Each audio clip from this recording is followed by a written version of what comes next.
Good morning, good afternoon, and good night to people out there in podcast land. Welcome back to the No Girlfriend podcast. It's with me, your host, Chris Barnes. And here with me, as always, is my buddy, my comedy co-host, my dear pal, Spencer. As always, how's it going, pal? Hello, everyone. It's going quite well. I've had a long, tiring day, but that's because it was filled with excitement, so I'm doing very well. Mm-hmm. What about you, Chris? How are you doing? Oh, thanks for asking, buddy. I have also had I've had a pretty good day. Nothing too spectacular to report so far. All right, that's enough out of you, Chris. Okay, I'm done. So I just wanted to have a little blast from the podcast about last week's Bella's Talk controversy, quote unquote, episode. We've had some really good feedback from a few of our loyal listeners, and I want to say, if anything you said last week was kind of made you think, did it pissed you off, did it made you want to find something where we live and shake us down for our cash, just message us on Facebook. We're very approachable people. Even though we say all these things on the podcast, we're not always the most knowledgeable, which we'll admit that. I'm the most knowledgeable. Okay, well, he's knowledgeable. I am pretty much a moron. So, if I say anything wrong or, ignorant, call me out, message me, enlighten me.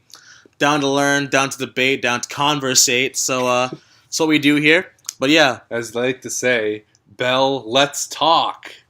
Oh, that was horrible. That was actually just, oh, my God. Let's end this right now. Okay, let's delete this podcast right now. Refresh that whole thing. Let's start from the top. How about, Chris, we just continue with our good new experiences of the week? Did you forget what the second one was called? What? Did you forget what the second one was called? I did for a minute, yes. Okay, all right. So, last week I think you went first. Now I will go first. Is that how it goes? No, you went first last week. No, I didn't. The fog thing was me going second, wasn't it?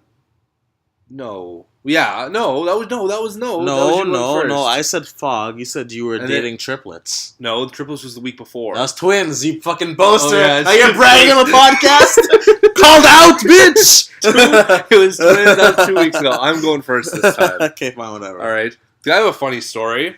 I went to my very first gay bar. Oh yeah, really interesting. Yes, my first gay bar experience. How was that? It was fine. Are you saying it so strained? It was fine. You know something really offensive right now, but you're just holding it back. I don't know. I'm trying to figure out. I'm very calculating. I'm trying to figure out how to word my experience, and so it's very palatable for our millennial viewers. I'll just be sincere. How did it feel first gay bar? I've never been to one, so the reason I went was it was a friend of mine from work who's of that persuasion. Why don't you say he's gay? Fucking Anyways, so weird. So he's just like, Spencer, you're a strapping young gentleman. Why don't you? This is literally almost he's very flirtatious with me all the time. So in those terms, in that sort of way, he asked me to go and accompany him. Your ego is fucking massive. Yes, Chris. Okay. So many gay men fancy me. But anywho. So he's like, Spencer, come along. We have other people from work going. And, I told him I would. I didn't want to let him down. I was like, sure. I've never had this sort of experience before. So, anyways, I went. It was downtown Toronto on Church Street. It was a place called Woody's. Yes. Yeah, chuckle away, Chris. Sounds like a strip club. Well, it was a gay bar, and I went. I knew exactly what my outfit was going to be, all right? If you've listened to Podcast 3... you would know about my Donald Trump shirt. And so that's what I wore. Very ugly, very gaudy. Very gold and shiny. Should be burnt. And so I went with that, rocking gold shoes and a gold chain and bracelet and watch and all that sort of stuff, trying to be very obnoxious. Were you King Midas? And I pulled it off quite well. A+ reference, Chris. But anyways, I walk into this gay bar, and instantly the eyes are on me. But I don't know whether that's because of the Trump shirt or because I'm, a young man with beautiful facial hair. Oh my Actually, God. That's one thing. All of our gay listeners. How's that offensive? He means to douche. That's right? not offensive at all. Just go on. And before you jump in that, you're going to offend them. Well, I'm going to pay a little compliment. Oh my God. Because I could say that I was, honestly, I feel like I was one of the least attractive men there. A lot of the guys are just very well groomed and young and handsome. There were a few like older, uglier gentlemen that you could tell like kind of coming around to learning they're gay, and they're just kind of trying to be discreet about it, I guess. But I went in and I said hi to my friend, and with a few other people from work were there, and we were all having a good time just talking and that sort of stuff. And like the bar was broken up into very distinct sections, Okay. like by color. We were in like the red, not racial color. Yeah, you know that. I know that. We were in like the red section, which is like the one for regular human beings, as I would like to say. And then there was like other weird sections. Like there was this pink section, which was like very like your stereotype of what you would say like a gay bar would be. Like a lot of like neon and like furry thongs and that sort of stuff. I see. But I didn't really go back there. You kind of see it. And then, this is actually something I wondered, right? Because, I've never been, and I have all these ideas of what it would be like, but I didn't know what the situation would be if I had to go to the bathroom. Like, that was a genuine thing. Like, how would it be? What do you mean? Just you just go to the bathroom, you piss and you leave. Oh, well, that's what you would say, Chris, but because you're not honest about the culture. They're not glory holes everywhere you look. What my friend told me, the birthday boy told me, he said, Spencer, so... just so you know, I didn't bring it up, I didn't ask, he just said it, Spencer, just so you know, when you do go to the bathroom, and he's very like flirty and flamboyant, but when he was talking to me about this, he was very direct, very honest. He's like, Spencer, if you have to go to the bathroom, he said, make sure you use a stall. That's what he said, just make sure you use a stall.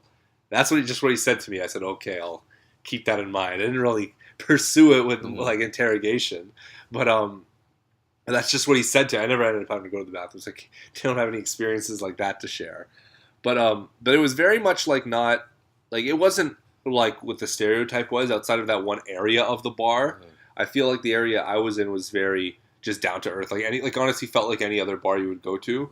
Just music playing and stuff on the television, just, Was it primarily like gay guys or the lesbians? Oh, it was all, there? Oh no, I couldn't really... For like what I look like was mainly just men. It's called Woodies. I mean, but there are girls there that are with accompanying other guys. Okay, fair. And like in our group, right, there were girls from work. But it was different, right? But not as crazy as you may think, or like, because it's on Church Street, you kind of have the idea that it's just going to be like all crazy, lights and like obnoxious sorts of things. But this was very much, at least in the section we were in, it was just very normal. Just like like any other bar. Okay. And it's not even like if someone, like even like if someone was like, hey, we're getting together at Woody's, like, well, obviously he's gay, he would say that. Or I wouldn't be like, oh, can't go back there. Like it was fine. There was no issue or anything like that. But I got a lot of attention for the Trump shirt, like I said earlier. And did anybody confront you? No one confronted me about it. Just a lot of looks. Some people were like, ugh, like that kind of nervousness, revulsion. Yeah. But no, I got on pretty well. It's so funny because as I mentioned in podcast 3, I got a worse reception in the Apple store than I did at the gay bar. Funny enough. But anyway, so that was my experience. It went well, and it was different and entertaining, and so that was that. Anyways, that's my new experience. What about you, Chris? Okay, so mine is a little more, personally enlightening, I'd say, than yours, because you just went to a bar. As long as you're not talking about fog again, I'm sure we're going to be on a good... Just time to learn about Steam. No, so I got this app called Duolingo, and so like... Oh, yeah, I have that. So one of the goals is I want to, like, set for myself, like, after, like, this year, I guess, after passing my, like, professional exams in the previous year, I want to, like, really focus on learning a language, so I really want to, like, learn and become more like proficient in French. Which French? Okay. So I knew French in high school, but I wasn't like able to speak French. I could like tell you what like cat was in French, and like I could do some other like funny things with the voir and other kind of verbs. But like I don't. But now I'm like I can't do anything at all. So I'm doing that. So I'm going through like it's broken up into different categories. There's like phrases. There's different like common words, different choices of verbs. It's really like a good way to learn French. There's a lot of quizzes, ask you to speak certain phrases. It's kind of interesting. So like, I think it's helping to really reinforce the French in me, and then like, eventually I want to get better at it. I want to have more like actual conversational practice with French, then I'll be an full-on Frenchman by December. Well, like most people who try to learn a language, it never happens. But I wish you Yeah, well, luck. I am better than most people, so I will become a Frenchman by December. Have you tried? Like, how many? You're supposed to do it every day, right? There's like kind of like a mini session. You're supposed to. So do every they day. say, yeah. Have you not started it at all? No, I have started it. I do about a couple every day. I do it in the bathroom at work. Well, when I tried to do it briefly for French, it didn't last very long. But they start sending you notifications. They do. They email you if you're like having meet your daily goal or whatever. And then it's gonna keep going So for the next couple irritating. weeks, like 2 weeks, and then eventually it realizes, he's not coming back. This So guy sucks. Okay, let's give up. But yeah, no, that's good to try and learn a new language. It's a very, very good way to like just become more. You're just a more intelligent person the more languages you know, and it's always something I'm jealous of. If I wish I could speak another language, whether it was French or Arabic or Mandarin or like one of the languages that's kind of the language of the future. French isn't really the language of the future. Yeah. I've seen an episode of Futurama where he had the translator, but it only respond to him in the dead language. And it was French. Yeah, that's right. I remember that. Good episode.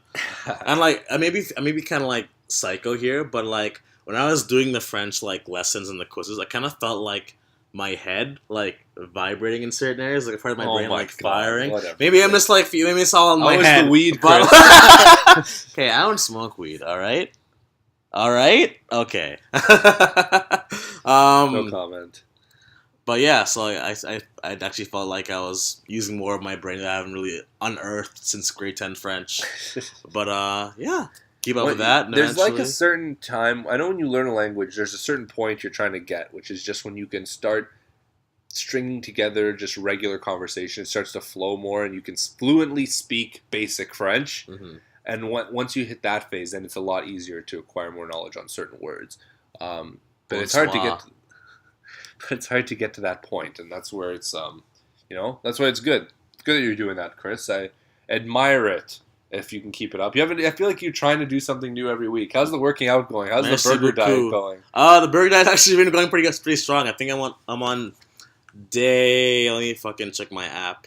19 days. 19 days of no burgers. How many days of Duolingo? Okay, occasionally I'll miss a day, but I'll do it like 3 times a day the next day. All right. And I went to the gym today, so oh wow. yeah. Good for you. Good for you. Yeah, I'm sick. All right. So, anyways, there's another point for Spencer. So, how is the? Okay, what? It's 6-4 now. Wait, Is no. it? What's yours again? What did you say? Gay bar. I don't have the counts. Oh, shut up. Okay, Yes, it fine. does. 6-4. Thank 6-4. you. Thank Okay. you. Well deserved 6 points there. Anyways, All right, Chris. okay. So one of the maybe I'll start this one up. Do you want to switch up the topic so we do the more serious one now, and we talk about the one we're more like passionate about later? No.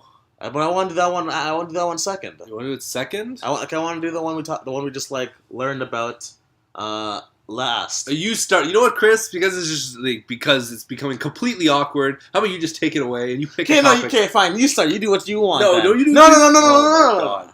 All right, so I get to do what I want? Yeah, say what you like. All right, Yeah. because we always end on a serious topic. I want to keep that trend going. Okay, all right, fine. All right? Okay. Can you do that? Okay. So anyways, we wanted to talk about, one of the main motivations for this podcast was the fact that, Christian and I, we Call have... me Christian on the air. How dare you?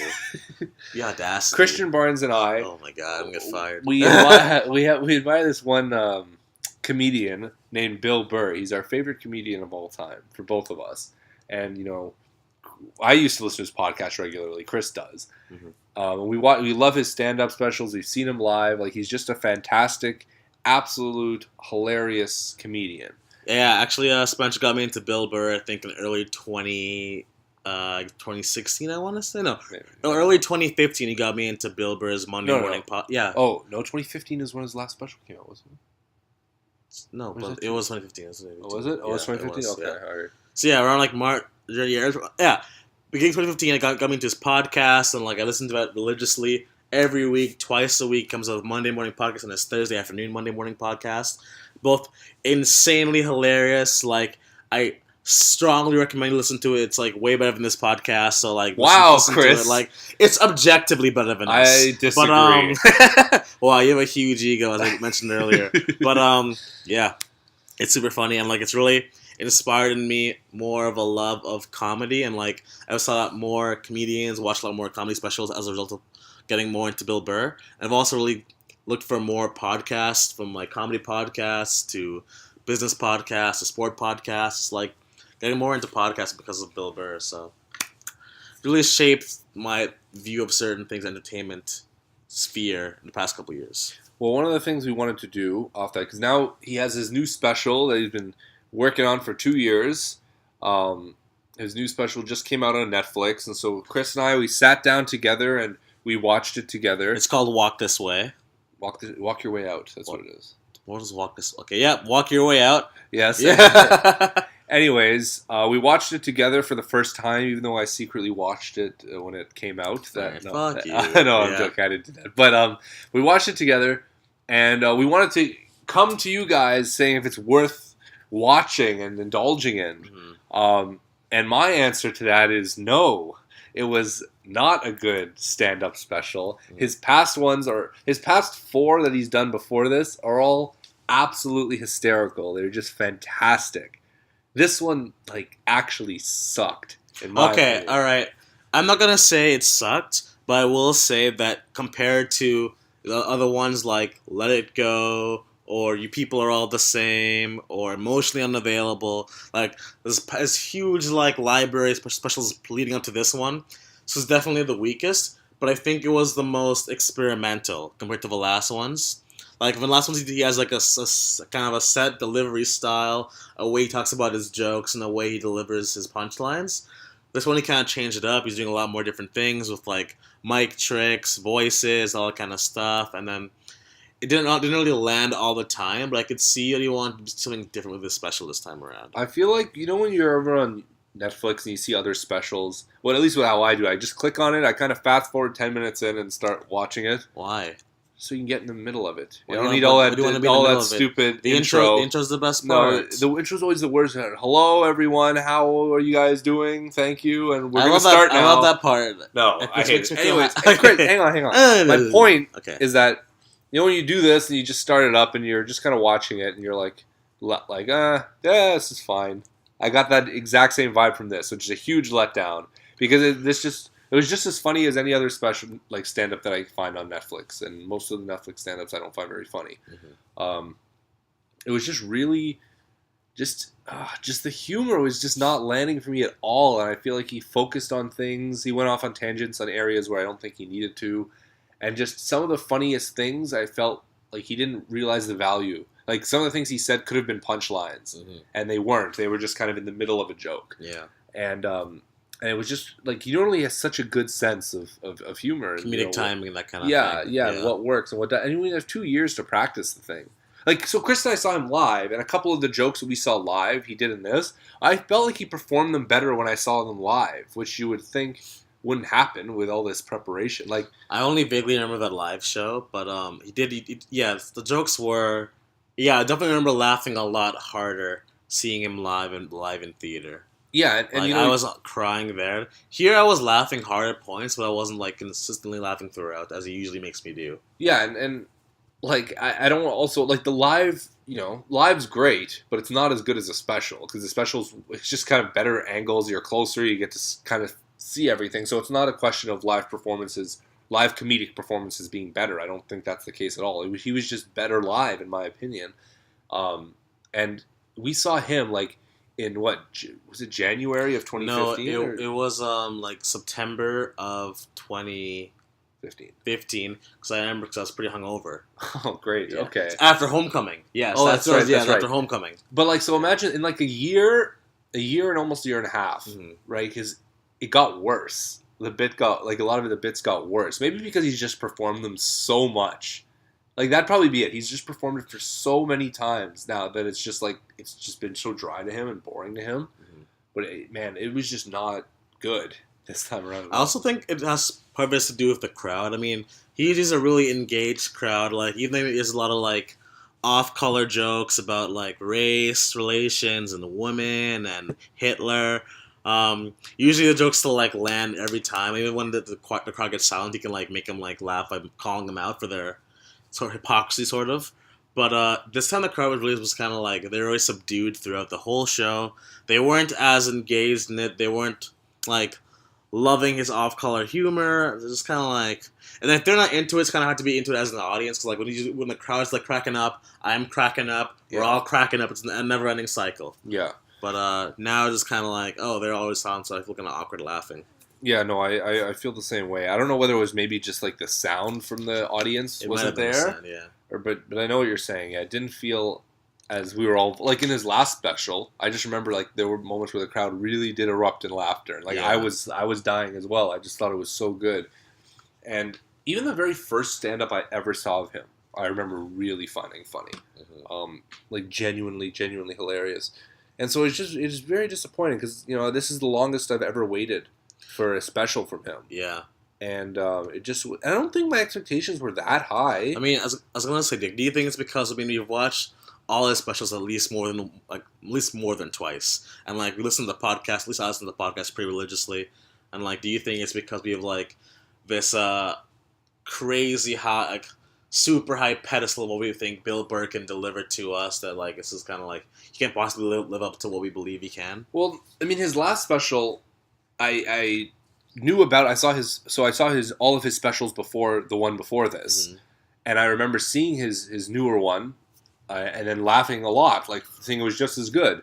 So, but then this came. So my expectations, if they were going to be high, they would have been high for the one prior to this, and I that one met my expectations quite well. So I don't think it was an issue of expectations, at least not on my part. I just really didn't find it as good as it should have been. Even the stuff, and some of the jokes, yes, I've heard before because we saw him live, but a lot of ones I didn't hear before, and they weren't that great, and they could have been funnier. There was things I could see having potential, and it just wasn't really crafted. I was really let down by this. Sorry, Mr. Burr, but that's. I just feel like it wasn't as like sharp as it usually is. Like, it's just like it's hard to describe, but like in this previous specials, a lot of the jokes kind of like they fucking jab at you, like throwing knives straight at the crowd, and they hit you like all over. This time he's like literally throwing like cupcakes at you, Yeah. Like it's like in his usual vein of his work, but it wasn't the same like bam, bam, bam, bam. It's like me. It's like it wasn't the same punch, Yeah, no, I agree. You could tell from my sounds, yeah. No, I feel you, and I totally agree. But if you had to rate this out of 5, rate like his last one, for example, just to set what was this one called again? Last one was the black and white one. I don't remember what was it called. Yeah, I don't know what it's called either. Sorry you feel that way. Sorry you feel that way. Okay, I'd give that one maybe about. I think it was the first one special I ever saw, Bill Burr, and I watched the other two immediately afterwards. 3. There's 3. Sorry, all the other ones out immediately afterwards. I give this one maybe like a 3. And I'd give everything else a like 4.5 to 5. Like, Let It Go is so funny. People are all the same. Also, both those two are also amazingly hilarious. They're both like 5s. Which one? Let It Go and Let It Go and People Are All the Same are both about 5s. Yeah. And then this one, the one before, the black and white one is like a 4, and this is definitely like a 3 to 2.5. Honestly, I think this is like a 1.5. 2. Really, that bad, eh? I didn't laugh very much through the whole thing. Like, I mean. Like, he set the benchmark of what I think a great stand-up special is. Right? He has 5s, in my opinion. Yeah. Right? And so I'm just comparing him to his... it's the same scale I'm using, right? Just wasn't laughing like I was with the other ones. I don't think this was very clever in a lot of ways either. But yeah, no, that's just how I feel, Chris. Sorry you to were say. mentioning off mic that it was a little like rambly, and I do kind of like thinking about it now. I kind of see where you're going. Like, it wasn't as like... Here's this is where I'm going with this joke. It was kind of like him talking until he eventually kind of got to his joke, which I mentioned kind of leads back to it being like not as sharp as his other ones, or like immediately after we finished watching Walk Your Way Out, we put on Let It Go, and like for like 5 minutes we were laughing. Yeah, I was like, man, I've seen this joke like 5 times. It's still hilarious. Yeah, no, yeah. I saw Let It Go recently as well, and yeah, you're right. It's just a disappointment, and it sucks because I love Bill Burr so much. Yeah, and having to tell people. I'm disappointed in it. Really, it hurts. You know, it's not good. Especially because, like, if I'm to tell people, hey, you should check out Bill Burr, I'd have to preface it with saying, don't watch his newest special. Yeah. Watch the older specials. Yeah. And I don't want him to be a comedian either that's like has fallen off or past his prime. I don't want that either. I just want him to continuously be at that level. Of course, that's a lot to ask of a guy, right? But no, just overall, I was not impressed. I'm sorry to say, but that's just just how I feel. But his podcast is still like on point. Like I was playing it on the way home last night. Fucking shit my pants laughing. It was so funny. I'm kind of off the Bill Burr podcast wagon. Sorry to say. Why? It's so much better than this. And you love this. No, I disagree. I think it's just, I don't know, it just seems so much of the same stuff over and over again. I don't know, and I don't find it that funny. I think it's pretty funny, man. There's it's just him talking, right? So, and he's a funny guy. I like his voice. I like his takes on things. Oh yeah, you like his eyes too, and his hair. Yeah, he doesn't have much hair. His luscious lips. Yeah, I do. Spencer, Anyways, I guess I can kind of wrap it up for a review. Yeah, that was the solo duo on Walk Your Way Out. So we both give it I guess average that would be about 2 stars if you average 2 scores. That's like the first time I've ever reviewed something on this podcast, I think. We talked about J. Cole's album once. Yeah, but that wasn't really a review. We was kind of shitting on him. Yeah, that's true. J. Cole sucks, by the way. If you like J. Cole, you're a loser. Oh, wow, that's cruel. It's true. Okay, well, there is one more topic that I wanted to discuss.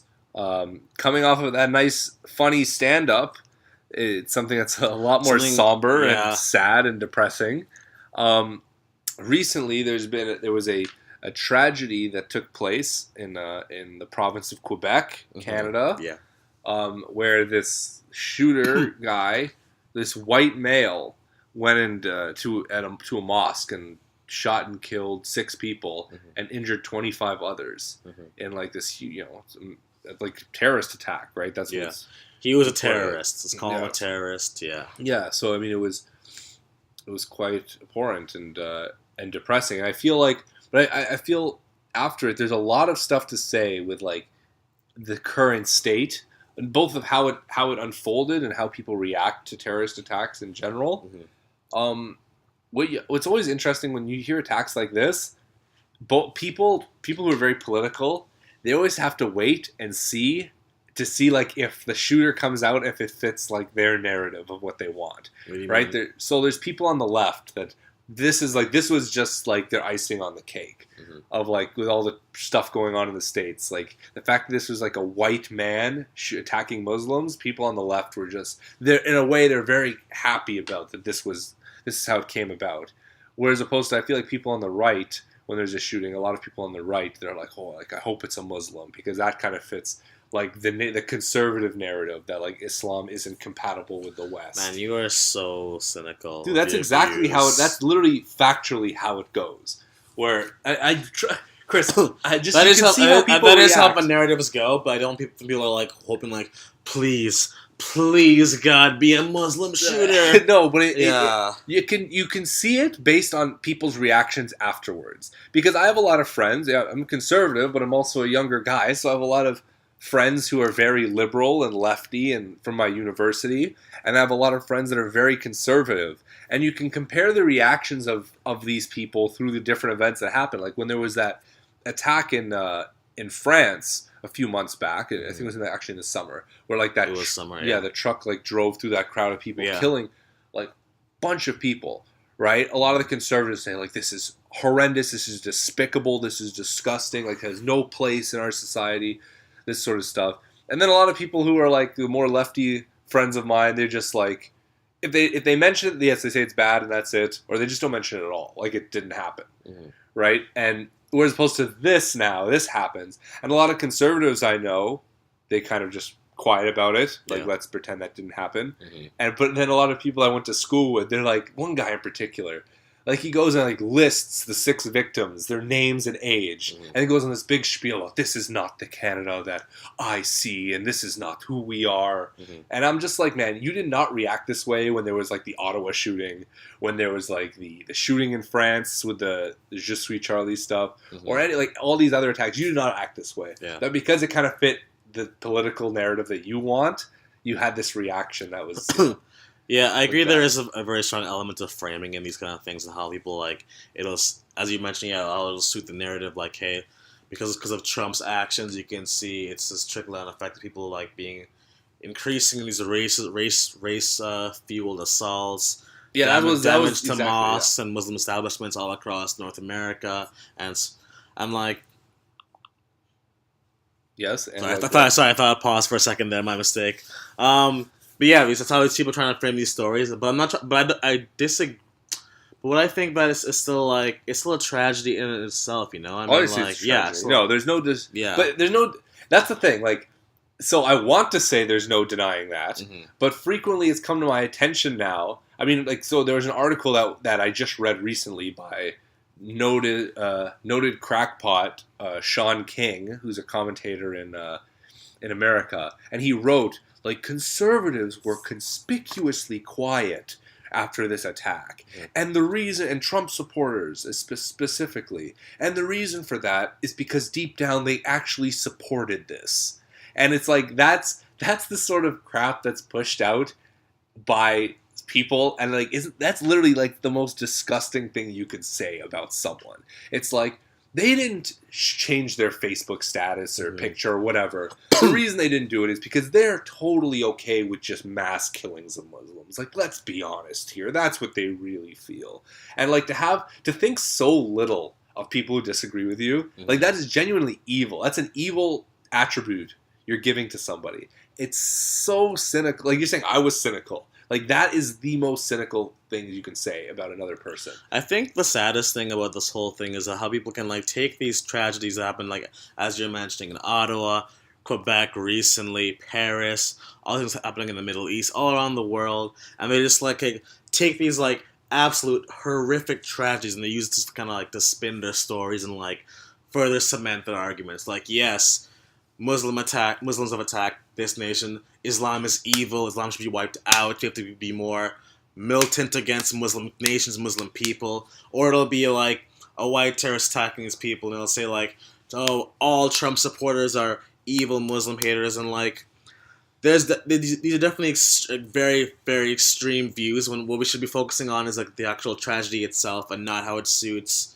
our whole like political viewpoints. I mean, these are all like horrific acts, and we should like care about the victims, care about their families, and like spend less time glorifying the actual terrorists involved in these events. Just kind of focus on like how the world needs to be, what can be better, and like how we can like prevent these things going forward in the future. And I just really hate how people like can like just take advantage of these events to suit their own needs, you know? It's just so sickening to me. No, I agree. And it's like, that's why I went and like, I kind of only retweeted people about this who I knew their motives weren't the motives of like, this is going to be used as a political lever. Like Stephen Harper came out with this thing like, this is horrible. And like, he's conservative, right? And he's saying that this was like an absolute terrible tragedy, right? So I was like, great. It's great that Stephen Harper said this. But like, you know, because there's all this controversy right now with like the Trump ban and immigration stuff. So this happens. You know, if it was like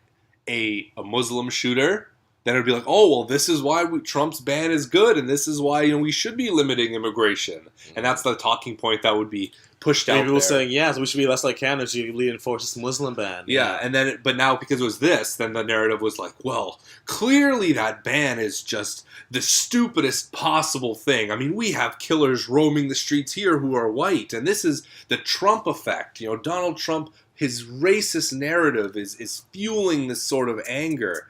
And so it's like just people, and this happens not just this attack, like all these attacks, where people just take it and they push it to fit their point of view. Exactly. And that's why, like, I'm outside of the Ottawa attack that happened. I actually just see Charlie one as well. Like, but outside of that, like, I try not to comment on like these because they're just so fueled with like the politics of the moment, and I almost feel like you're politicizing the people's deaths. Yeah, which is I think is pretty abhorrent.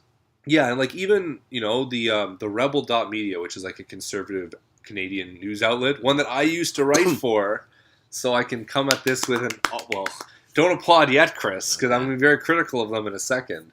Like they've put out, I got the email as well. They put out an email to their followers like, help us raise money so we'll send a reporter to Quebec who is going to track down the real story of what happened. Like apparently what they're trying to push right now is that this white man was actually under the influence of radical Islamists who went and murdered. And it's like, there's no basis in this, right? There's no factual basis. It's pure like ridiculous speculation. Yeah. And they're fundraising money. Yeah. It is, and they're just fundraising money because it's like, because the Rebel, my biggest complaint about the Rebel is that they're very just anti-Muslim, right? Like that, like that's I applaud them on different stances they take on issues, but that one is just like, they really do have a very anti-Muslim bias. And so just like, this is like, they just couldn't wrap their heads around the fact that this was like Muslims were the victims here. They just had to kind of like say, oh no, they do this total Hail Mary to try and find like some way to blame Muslims at the end of the day. And like, this is the sort of stuff that's really despicable, and it's not helpful at all to the discourse and trying to have like a reasonable conversation. And yeah, anyways, it's just, people need to stop politicizing this stuff, because it's just like, if you're not going to comment about like when it doesn't fit your narrative, then don't comment when it does, because it's very transparent. Yeah.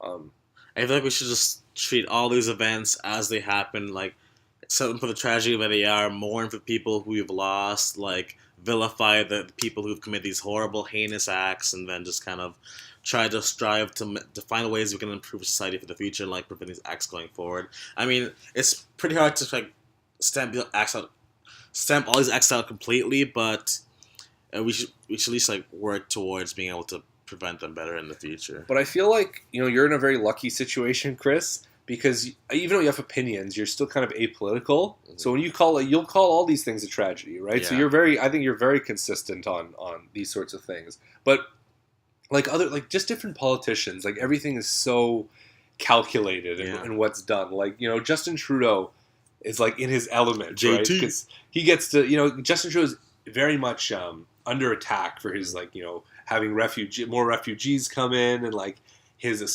close relationship with many Muslim community leaders. So Justin Trudeau gets to get on his high horse and get to be like, today we're all Muslims and we're all Canadians under this great multicultural, diverse umbrella we call Canada. And he just gets to kind of play that part, just like when there was the Ottawa shooting, right? Like Harper got to play up the part of like, this is not the Canada that we need, right? These are not values that we support. Yeah. So I was talking about it with a friend. Like, I'm sure at some level, a lot of politicians kind of like, at some level, I know it's sad to say, but at some level they must like when these things happen, because it gives them a lot of camera time to kind of just put forward like just a glowing image of themselves and like how upset they are. And just seeing it. I mean, again, I hate Trudeau, but this is not just Trudeau I'm talking about, but just like seeing him on the television just saying like, just this, not only are Muslims a part of Canada, but they've been an absolute crucial factor in becoming what we are today. And it's just like the most like hyperbolic sense of like patting people on the head. And it's just everything about the situation just frustrates me. And it really takes away from the fact this is a horrible tragedy that we should be paying our respects instead of trying to use it to suit our own narratives. Yeah, I totally agree with that. But anyways, that's my rant, Chris. Sorry to like hijack the whole subject there, but it's cool, man. It's cool. Like, I've had people, like I have a couple people who I know who are considered friends who are like message me like they'll tag me in this sort of story, right? When these sorts of things happen, like a mosque will be on fire, and I get a tag in the comments, and they're like, thoughts? It's like, what are my thoughts supposed to be? Like, oh, it didn't burn fast enough. Like, there's do they actually? Some people like think that low that I'm just gonna be like, like, oh, this is just great news, Like, it's just because when someone says that, it's like they really think low of you to think that like what other possible take am I going to have? People on do it? think you're that I know. person, I know they do, right? Yeah. Because they don't know me and they just assume. White supremacist right? Spencer, yeah. Oh, yeah. That's... the old college nickname. Yeah.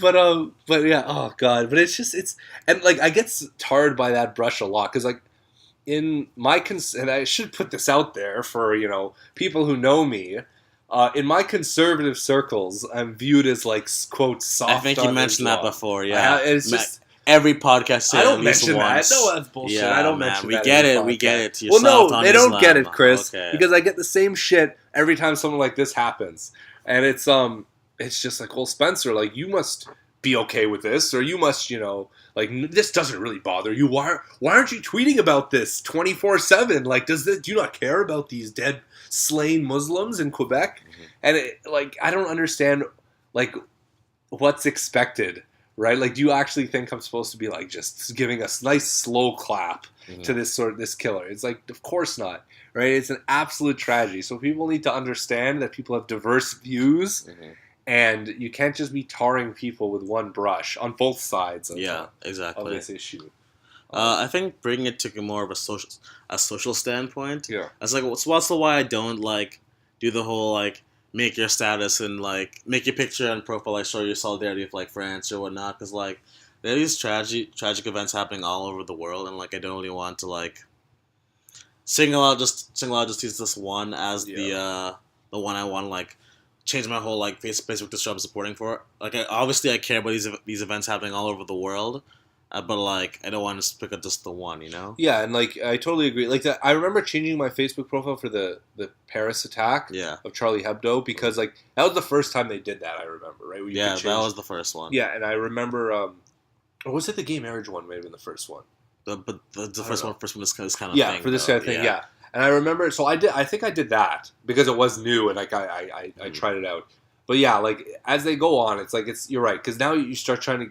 It's like Facebook is picking the most important tragedy of the day. Right. And like you see, they never always pick the ones that happen in Europe, but these things are happening in the Middle East pretty much like all like pretty much every fucking day, and it's like you never see like changes to support fucking like Libya or whatever. Yeah, no, you're right. And people die every day, right? Yeah. So it's like, it's sort of like privilege. Horrible things happen in like our white community, so that's what we're going to make a big I'm in Western Europe, so like, to support them. Yeah. But fuck the rest of Asia, eh?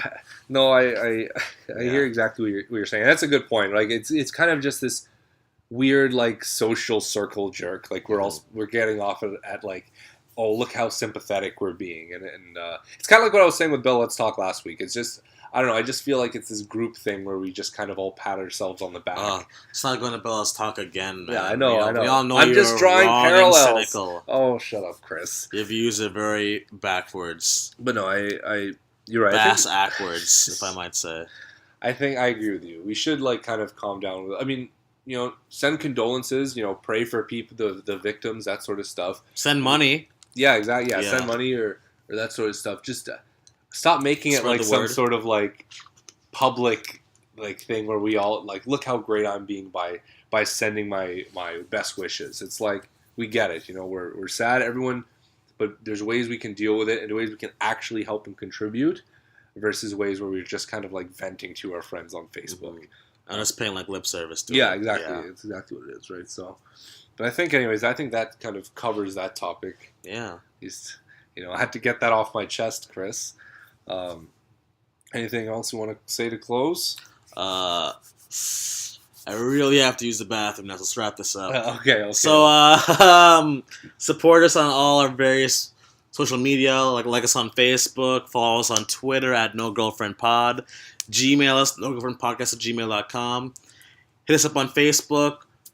Hang out with us on YouTube and Podbean and iTunes. Of course, the iTunes. Download, rate, subscribe. 5 stars, please, wherever you are. And, as always, stay single, stay hungry. Peace out.